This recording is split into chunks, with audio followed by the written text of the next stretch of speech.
O episódio mais polêmico de Caverna do Dragão.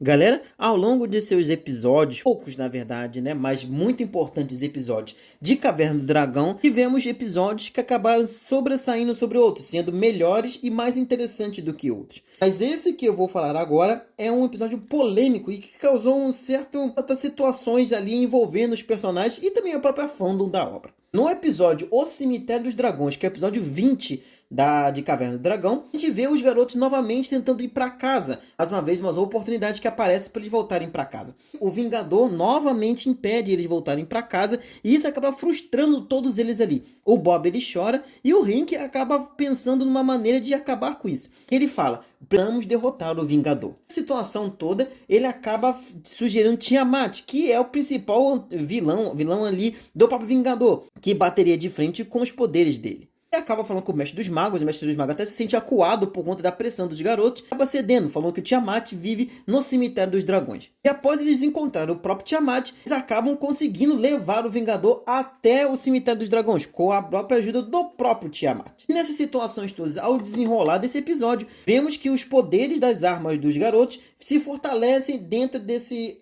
aspecto da situação dentro do Cemitério dos Dragões. Aqui, as armas provavelmente, e isso é meio que confirmado, foram criadas ali naquele espaço ali. E sendo assim, os poderes amplificados das suas armas fizeram com que o próprio Vingador se tenha acuado, ao ponto de ficarem preso. E o Hank poderia dar o seu arco final, a sua atacada final através do seu arco ali.